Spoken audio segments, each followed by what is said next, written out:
माझे नाव पल्लवी आहे। माझे वडील सुधीर एका खाजगी कंपनीत नोकरी करत होते। माझ्या आई सुलक्षणाला नोकरी करायची खूप इच्छा होती, पण वडील तिला परवानगी देत नव्हते। आईच्या सौंदर्यामुळे ते तिला बाहेर जाऊ देत नव्हते। आईचं शिक्षण वडिलांपेक्षा जास्त होतं। ती म्हणायची, तुम्ही माझ्या शिक्षणावर जळता म्हणून मला नोकरी करू देत नाही। यामुळे त्यांच्यात सतत भांडण होत। आईच्या बोलण्यावर तिच्या मैत्रिणींचा प्रभाव होता। ते त्यांना त्यांच्याकडील महागड्या वस्तू दाखवायचे। आईच्या मनातही तशा वस्तू वापरण्याची इच्छा निर्माण होत असे। तिला तिचं राहणीमान साधं वाटायचं, पण खरं तर आमच्या घरात कशाचीच कमतरता नव्हती। वडील इतकं कमवायचे की घराचा सर्व खर्च आरामात भागत होता। माझा जन्म झाला तेव्हा दोघेही खूप खुश होते, पण जेव्हा त्यांना कळालं की मी अपंग आहे तेव्हा ते एकमेकांवर आरोप करू लागले।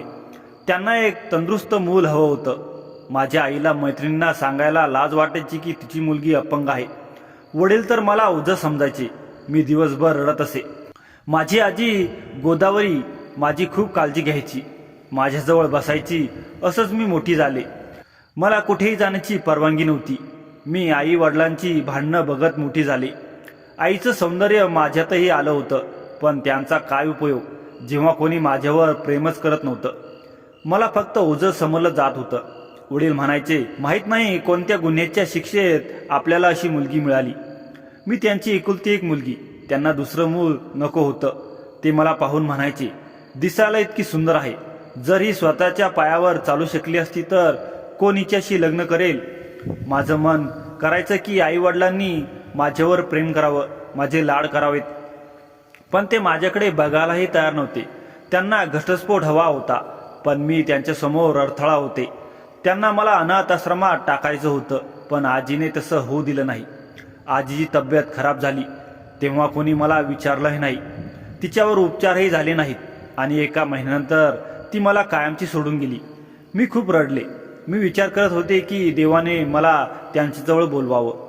आजीच्या मृत्यूनंतर काही दिवसांनी आई वडिलांचं भांडण खूप वाढलं। आई तिचा राग मला मारून काढायची। तिने मला कधी डॉक्टरांकडे नेलं नाही। कदाचित मी बरी झाली असते, पण आता तर आई वडिलांच्या गैरहजेरीत परपुरुषाला भेटू लागली। तिने मला सक्तीने सांगितलं की ही गोष्ट कोणालाही सांगायची नाही। एके दिवशी त्यांच्यात खूप मोठं भांडण झालं। त्यानंतर आईने मला स्वतःच्या हाताने जेवण भरवलं। मी हैराण झाले, आज आईला काय झालं, पण मला काय माहीत त्या जेवणात विष मिसळलं होतं। जेवण खाल्ल्यावर मी बेशुद्ध झाले। वडिलांना वाटलं की मी मेले आणि त्यांनी मला उचलून एका दूरच्या जागी फेकलं। तेव्हा माझं वय 14 वर्ष असेल।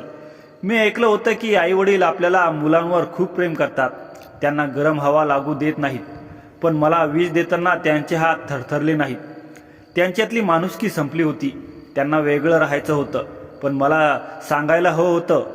मी त्यांच्या मार्गात कुठे आले होते, मला मारायची काय गरज होती।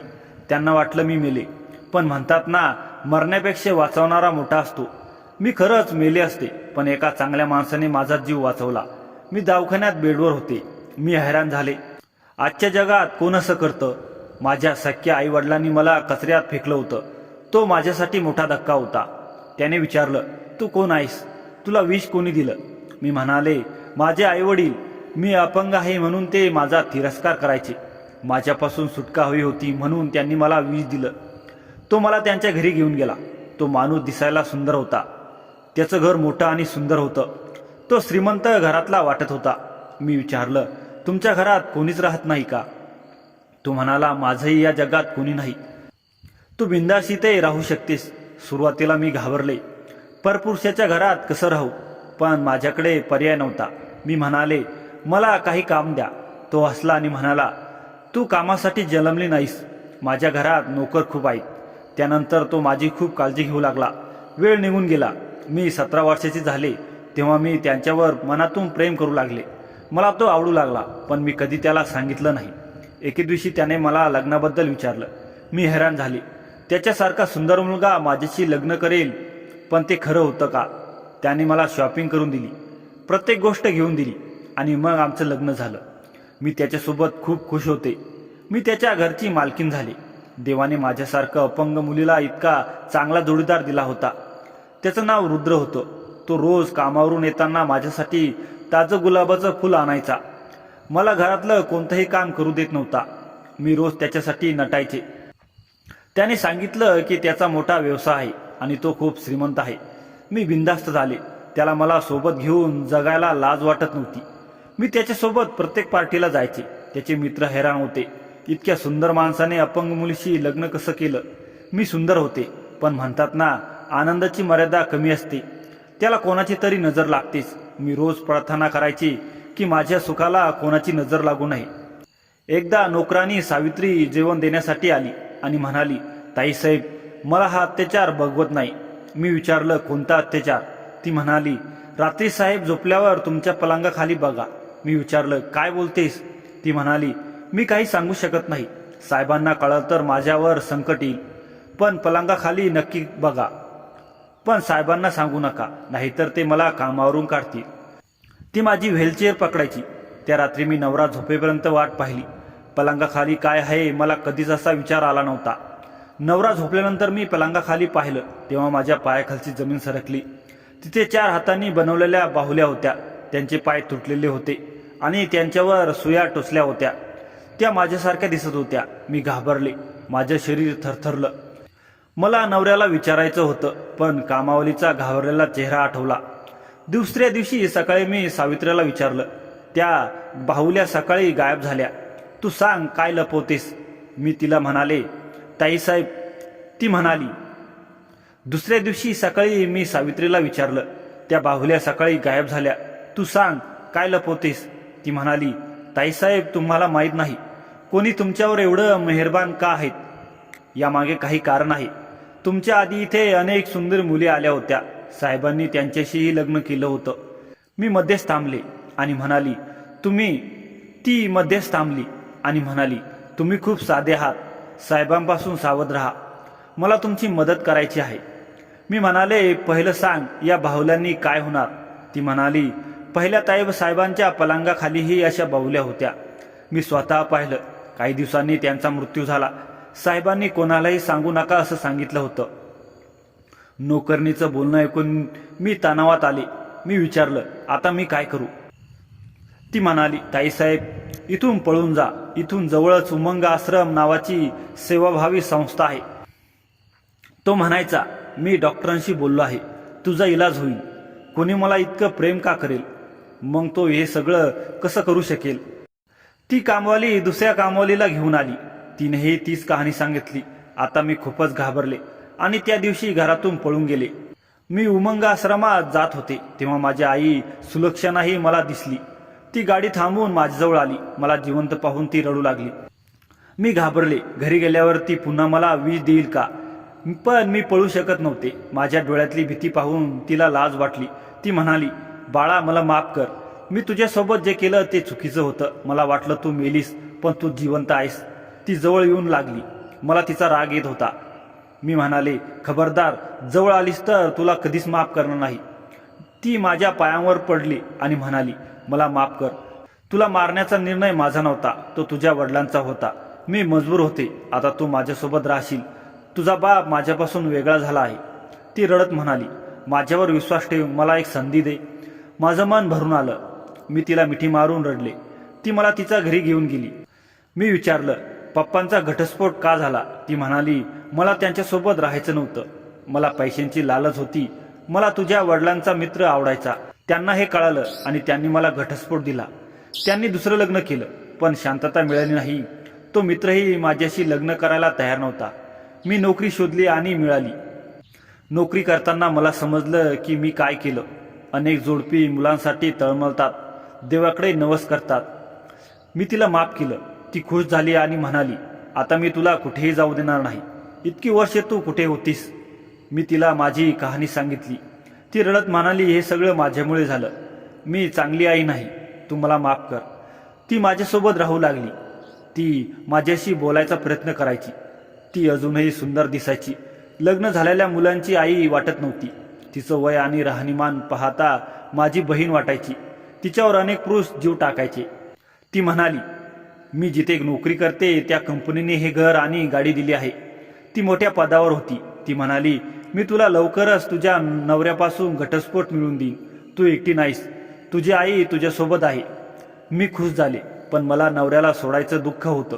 मला त्यांच्या मनात काय आहे हे माहीत नव्हतं. आई ऑफिसवरून येऊन माझ्याशी गप्पा मारायची. ती म्हणायची, मी माझ्या मित्रमैत्रिणींना सोडलं, त्यांनी माझ्या मनात विष कालवलं. मी म्हणाले, माणूस सुखामधून शिकतो. ती शांत झाली. तिथे राहून 1 महिना झाला. एका रात्री मला तहान लागली. मी आईच्या खोलीकडे गेले. तिथून आत आवाज येत होता. मला कुतूहल वाटलं. आईने तर सर्व संबंध तोडले होते, मग रात्री कोण असेल? मी ऐकलं तर एका पुरुषाचा आवाज होता. तो म्हणत होता, तुझ्या मुलीला लवकर घटस्फोट मिळवून दे, नाहीतर तुला नोकरीवरून काढीन. तो आईचा बॉस होता. रात्रीच्या वेळी तो तिथे काय करत होता? तो म्हणाला, तू माझ्याशी लग्न करायचं स्वप्न पाहतेस, ते तेव्हाच पूर्ण होईल जेव्हा तू माझं काम करशील. मी तुझं घर आणि गाडी काढून घेतली तर तू रस्त्यावर येशील. तू अजून तुझ्या मुलीला घटस्फोट मिळवून दिला नाही. मी तिच्या कामावलेला पैसे दिले, तिला घरातून हकलवलं, तिच्या मनात संशय निर्माण केला, खोट्या बाहुल्या पलंगाखाली ठेवल्या. ती अपंग मुलगी मला माझ्या मुलाच्या आयुष्यात नको आहे. मी हैराण झाले. हे माझ्याबद्दल बोललं जात होतं. तो माझ्या नवऱ्याचा, रुद्रचा बाप होता, महेंद्र. आई म्हणाली, तू सांगशील तसं होईल. मी माझ्या मुलीच्या मनात माझी जागा बनवली आहे. ती साधी आहे. मी तिच्याकडून सही करून घेईन. मला सगळं समजलं. माझ्या कमी बुद्धीवर राग येऊ लागला. मी माझ्या प्रेमळ नवऱ्यावर विश्वास ठेवला नाही. जी आई मला विष देऊ शकते ती अचानक चांगली कशी होईल? हा सगळा आखलेला कट होता. ती कामावाली सावित्री ही यात सामील होती. त्यांनीच त्या बावल्या ठेवल्या असाव्यात आणि इतर मुलींच्या कहाण्या खोट्या सांगितल्या असाव्यात. मला गुदमरल्यासारखं वाटलं. मला तिथून निघायचं होतं. दुसऱ्या दिवशी आई कामावर गेली तेव्हा तिची कामवाली माझ्यावर नजर ठेवण्यासाठी आली. मी तिला म्हणाले, माझी मदत कर, मी तुला हवी ती रक्कम देईल, मला माझ्या नवऱ्याकडे घेऊन जा. माझी आई अत्याचारी आहे. आई बदलली नव्हती. तिने चांगलुपणाचं नाटक केलं होतं. ती म्हणाली, ती माझ्या घटस्फोट करणार आहे. तिला माझा संसार उद्ध्वस्त करायचा आहे आणि त्या श्रीमंत माणसाचे लग्न करून ती मला सोडून जाईल. कामवालीला दया आली. तिलाही पैशाची गरज होती. ती माझी मदत करायला तयार झाली. मी गाडी करून नवऱ्याकडे गेले. तो रुद्र माझ्या आठवणीत उदास होता. मला पाहून तो हैराण झाला आणि म्हणाला, तू कुठे गेली होतीस? मला न सांगता कुठे गेली? मी तुला सगळीकडे शोधलं आणि माझी काय चूक झाली? मी त्याला सगळं सत्य सांगितलं. मी म्हणाले, मी घाबरले होते, मला माफ कर. मी तुझ्यावर विश्वास न ठेवता चुकीच्या माणसावर विश्वास ठेवला. मी आई आणि सासऱ्याचं बोलणं सांगितलं. माझी आई सुलक्षणा आणि तुझे वडील महेंद्र यांनी आपल्याला वेगळं करायचा कट रचला. ते मिळाले होते. तुझ्या वडिलांना माझ्यासारखी अपंग सून नको होती. त्यांना तुझ्यासोबत परिपूर्ण मुलगी हवी. ते माझ्या आईशी लग्न करणार आहेत आणि माझा घटस्फोट करणार आहेत. माझा नवरा रुद्र हैराण झाला. तो म्हणाला, माझा बाप चांगला माणूस नाही, म्हणून मी त्याच्यापासून वेगळा राहतो. त्यांना सुंदर मुलींना लग्नाची स्वप्न दाखवून त्यांचा वापर करायची सवय आहे. रुद्रचे वडील महेंद्र आणि माझी आई सुलक्षणाने एकमेकांचा स्वार्थासाठी वापर केला होता. मी त्या कामवालीला कामावरून काढलं. माझ्या नवऱ्याने माझा हात पुन्हा पकडला आणि वचन दिलं, मी तुला कधीच सोडणार नाही. तो माझ्यावर खूप प्रेम करत होता. मी ठरवलं की कोणी काही बोलू दे, मी माझ्या नवऱ्यापासून कधीच दूर जाणार नाही आणि कुणावरही विश्वास ठेवणार नाही.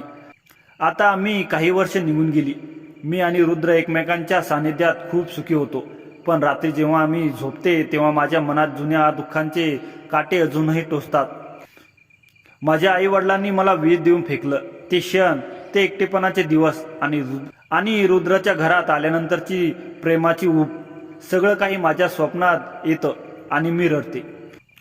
रुद्र मला रात्रीच्या वेळी रडताना पाहून त्याच्या डोळ्यातही पाणी येतं. तो मला मिठीत घेतो आणि म्हणतो, पल्लवी, मी तुझ्यासाठी जगतो. तुझ्या प्रत्येक दुःखात मी तुझ्यासोबत आहे. त्यांच्या या शब्दांनी माझं हृदय भरून येतं. पण तरीही ती जुनी जखम कधीच पूर्ण भरून येऊ शकत नाही. एक दिवस मी रुद्राला सांगितलं की मला आईच्या आठवणी येतात. ती जेव्हा मला मिठी मारून रडली होती तेव्हा तिच्या डोळ्यात खरंच पश्चाताप होता का? तेही एक नाटक होतं.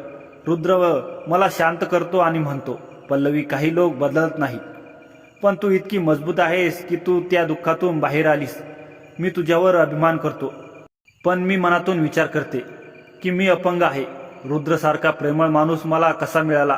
कधी कधी मला वाटतं की मी त्याच्या आयुष्यात ओझं आहे. मी त्याला सांगितलं, रुद्र तू मला इतकं प्रेम देतोस, पण मी तुझ्यासाठी काय करू शकते? मी चालू शकत नाही, मी तुझ्यासोबत बाहेर फिरू शकत नाही. त्याच्या डोळ्यात दुःख दिसलं. तो माझ्या हातावर चुंबन घेत म्हणाला, पल्लवी तुझं प्रेम माझ्यासाठी सर्व काही आहे. तू माझ्या हृदयात चालतेस. तुझ्या स्मिताने माझं जग उजळतं. मी तुझ्याशिवाय अपूर्ण आहे. असे ते दोघं सुखाने संसार करू लागतात. तर मित्रांनो, कथा आवडल्यास लाईक, शेअर आणि सबस्क्राईब करायला विसरू नका. धन्यवाद.